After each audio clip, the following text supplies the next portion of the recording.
Hi everyone, it's Dr. Bianchi, and in this short video, I am going to cover the chi-square statistic.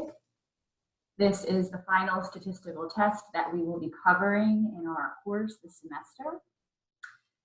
And it's a commonly used test. The key takeaway point with the chi-square statistic is that when we need to use a chi-square, we don't have typical numerical data. The chi-square is a test for frequencies and percentages. Instead of working with sample means, we're working with frequencies of an event or percentages of cases, and we're looking to see if there's a preference or a popularity for one category or another. Another way of putting this is that the chi-square test is used for categorical data. Things like gender, hair color, what religious doctrine do you subscribe to, what's your political party. These are all examples of categorical or nominal data. You would use a chi-square to evaluate questions about these kinds of variables because it's impossible to calculate an average score. It's impossible to calculate a standard deviation. All you have are the numbers of people that subscribe to each category or the percentages of people that subscribe to each category. So let's chat a little bit about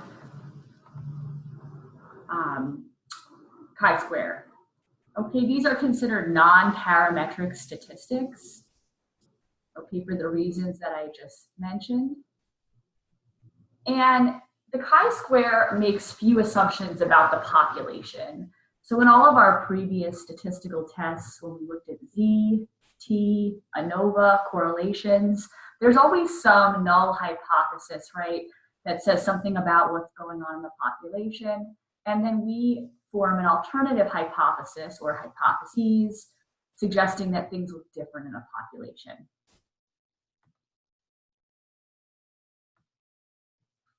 So the first application of the chi-square test is called the goodness of fit test. And this is where we use sample data, okay, and we want to figure out how many people or what the proportion is of the sample that falls into each category. Go ahead and look at an example of this.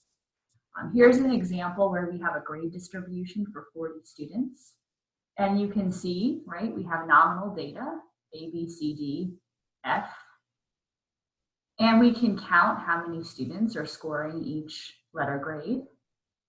And we can even plot in a table the frequency of grades in each category. Okay, so you can see here, C is the most popular grade. These are frequencies, the amount of people that are falling into each category. Now, the null hypothesis typically states that there's going to be no preference or no difference in the amount of cases that fall in each category. The alternative hypothesis is usually that there is a preference, that one category contains more or less people than another. So here in this example, right, C is a pretty average grade. It's not surprising that the majority of the class is scoring C, or C being the most common grade. Completely bombing the class is not very common. Okay, less people falling down here. Doing exceptional isn't that common either in this case. Okay, maybe one semester I teach a really difficult class and I have a hypothesis that I'm going to have lower scoring students and I'm going to have higher frequencies on the low end than the high end. Maybe I'm teaching an easier class. Maybe I'm adopting some cool technology that's going to help students learn the material more effectively. Maybe I hypothesize that I'm going to have higher scoring students up in the upper range. Okay, but the chi-square goodness of fit test is testing how good of a fit are the actual results to your hypothesis. Okay, so if I teach a class that's a little bit easier and has a lot of cool technology, well, does it actually work? Are students performing better, or is there really no difference? Okay, so the null hypothesis says there's an equal amount of people or an equal proportion across all of the categories. And the alternative is usually that there is some kind of preference.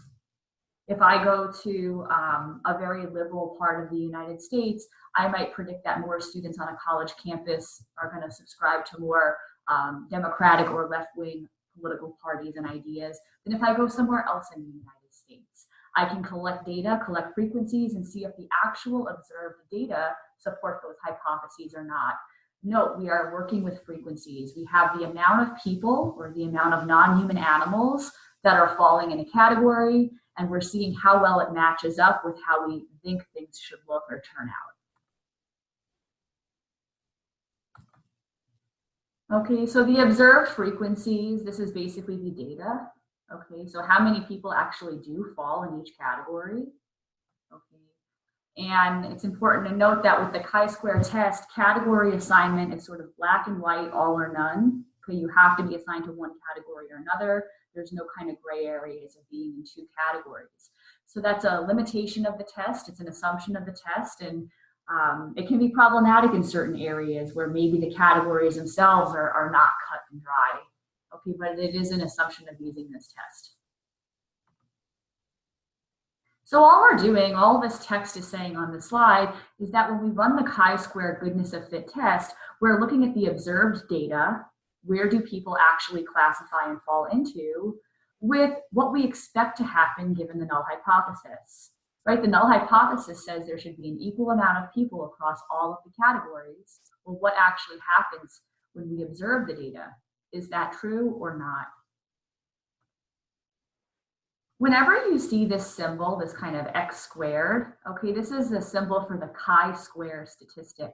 So if you're reading a research article or a research paper and you come across this in the statistics section, you should immediately know that they have run a chi-square statistic. And this is the formula for calculating a chi-square. All it really is having you do is compare the observed frequencies to the expected frequencies, okay, and kind of see which one wins out. It's way easier to run this using statistical software. It's way less prone to error. So let me go ahead really quick. I want to transition and I want to show you a short video clip of a chi-square statistic being run in StatCrunch. Okay, so let me share my screen here. I'll post this video as a standalone link as well. I want to make sure this is really loud. Well, we're going to look at how to conduct a chi-square. I am sharing this. Okay. There we go. Okay. Conducting a chi-square test in StatCrunch. In this example, we're going to look at how to conduct a chi-square goodness of fit test using StatCrunch. So here's a typical example. A person randomly selected 100 checks, recorded the cents portion of those checks. Table below lists the cents portions, right? So we had 50 checks with cents, that ended in somewhere between 0 and 24 cents, and then 16 that ended between 25 and 49, and so on. We're going to use a 0.05 significance level to test the claim that the four categories are equally likely. That's important because that's our claim. If you click on here and open it in StatCrunch, you might have to do some augmentations, right? It always depends on how it opens. It doesn't always open perfectly. And in this case,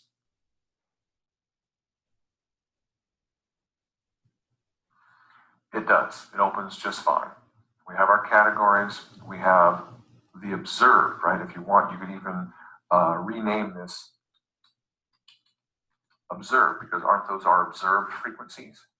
But then in order to run the test, you need your expected frequencies.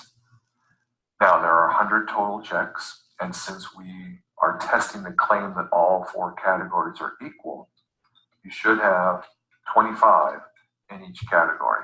Now, this isn't always the case. It just seems to be that there are a lot of questions that we deal with that we are testing, an equal distribution.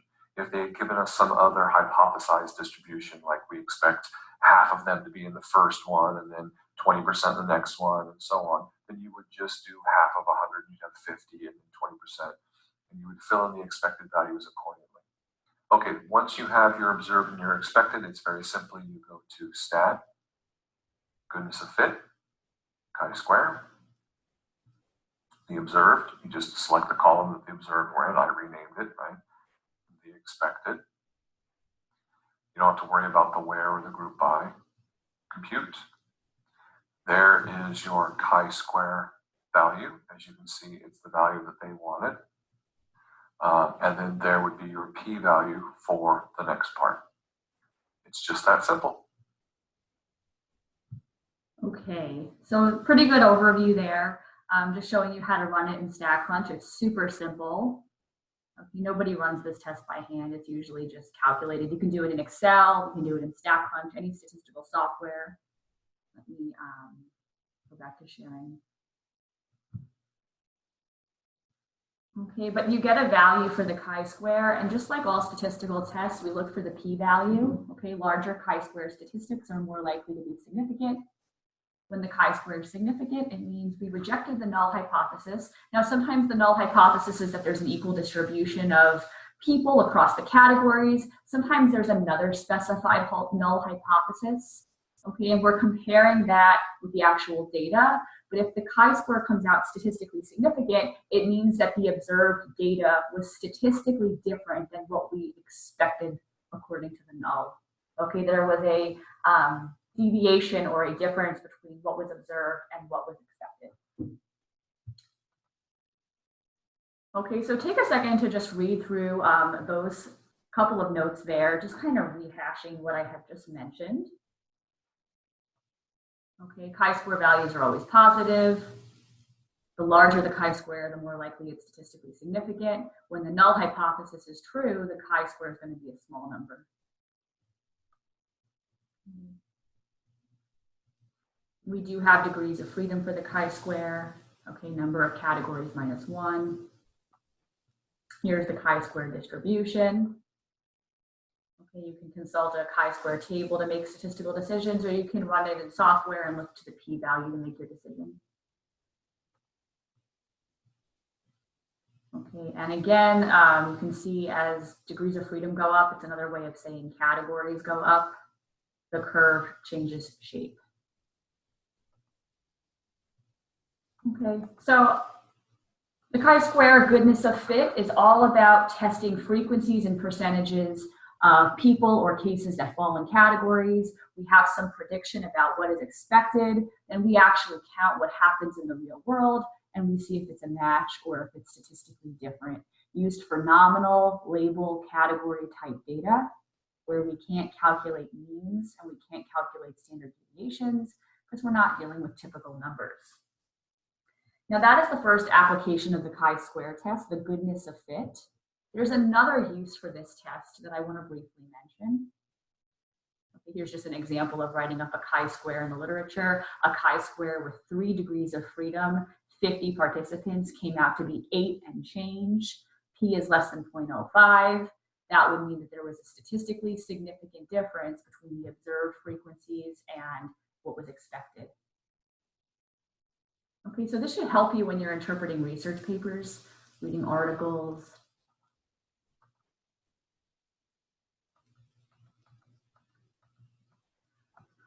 The next version of the chi-square test is the chi-square test for independence. And I'm going to really simply summarize this test. There's a lot of stuff on the slide.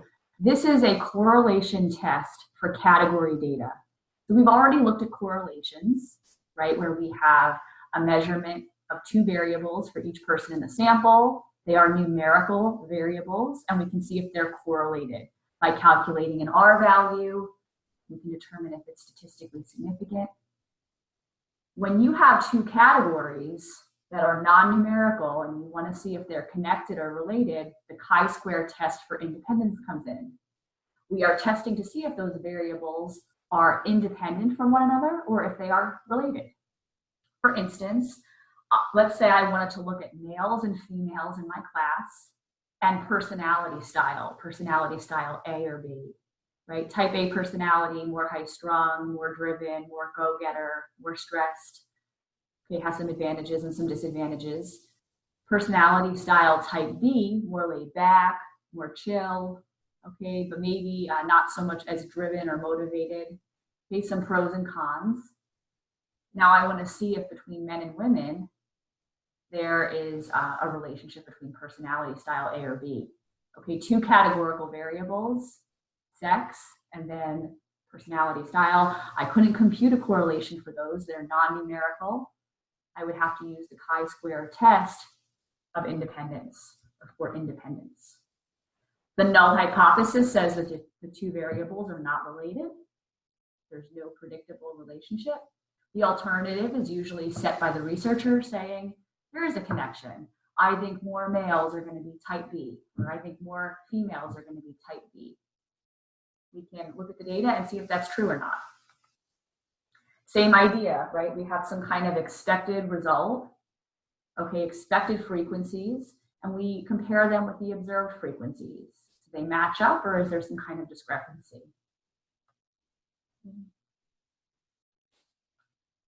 And I have all the calculations in the slides for calculating chi-square by hand. And here is the calculation for the test of independence. Is exactly the same as the chi-square test for goodness of fit. Okay, across all these, across this formula, we're just basically comparing what happened in the data to what was expected as stated by the null hypothesis. Do the data match the null, or do they go against the null? Okay, so basically the chi-square test for independence is a correlation test for categorical variables. This is why it's so important that when you do a research study, you think about how you're measuring your variables. If I am measuring stress levels, it's usually going to be more advantageous to get a numerical response. Okay, so from 0 to 100, how stressed are you? It's probably going to be less advantageous to have people circle a category. How stressed are you? Low, medium, or high? Once you've put people into categories, you have now limited the statistical techniques and tool set available to you. Okay, we have a lot more options to work with numbers than categories. Also, when you use purely categorical type data, it's usually the case that you've reduced your statistical power, your ability to find a result, because there's less kind of range in the data. Okay, so short and sweet of it is, if you're doing research, try to get numbers if you can. Okay, numbers provide more information many times than grouping people into categories. If you get numbers at first, you can always then break them into categories. So when you have numbers, you can categorize people after the fact. But if you have them categorize themselves up front, you can't go back and get raw numbers. Okay, there is an effect size measurement for the chi-square. Okay, it's the phi coefficient, just so you know it's out there. It basically provides an estimate of the amount of variance explained, just like R-squared does for a correlation. It's just the chi-square value over the sample size, and you take the square root. You're going to get a percent of variance kind of explained. Okay, Kramer's V can also be used, another popular approach to calculating effect size for the chi-square, used in kind of larger matrices. Okay, most statistical software will output these for you pretty easily. Okay, interpretations for Kramer's V, interpreted very similar to R-squared. Let me go ahead here. Here's an example of output from a chi-square test. You don't use SPSS in my course because it's not easily available, at least in this class that I'm teaching right now. Here we are looking at results to see if two categorical variables are significantly correlated, variable 1 and variable 2. And we look at the Pearson chi-square, 6.38. P-value is below 0.05. This is statistically significant. Okay, meaning that variables 1 and 2 are significantly correlated. Okay, so I just want you to know that the chi-square test is out there. It has a couple of different applications, the goodness of fit test and the test for independence. It can be used when your data is purely categorical.